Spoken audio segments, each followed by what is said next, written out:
The house had rotted from the inside out, leaving only a few floorboards that could still support a person's weight.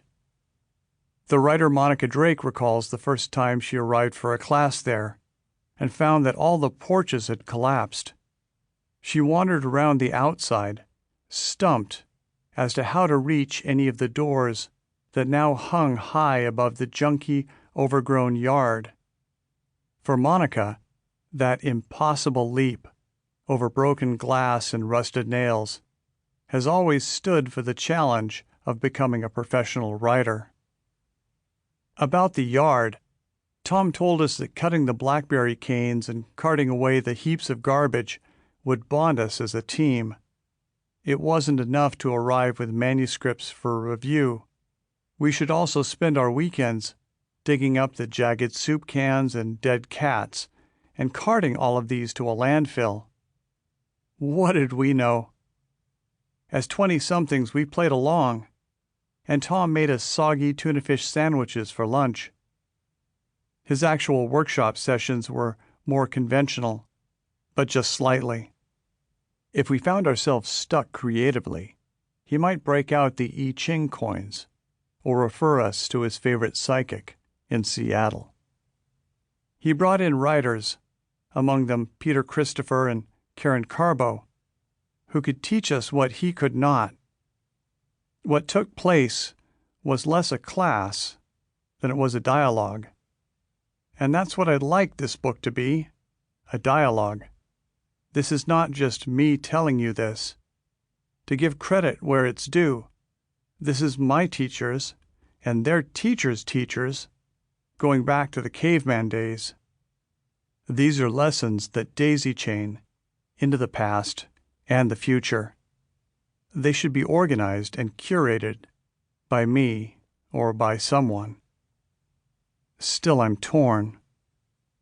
One factor pushing me to write this book is a memory of the worst writing workshop ever. It was taught by a West Coast editor who solicits students by mail. His glossy pamphlets tout him as a sort of editor to the stars, listing the legendary dead writers he claims to have groomed from sow's ears into silk purses.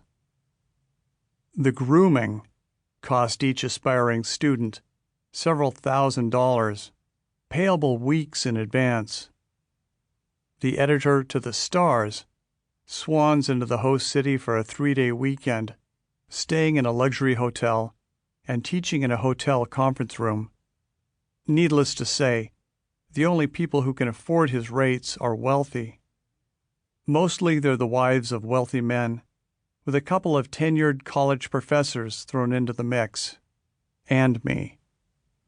At each of our 3 sessions, students assembled, read their work, and waited.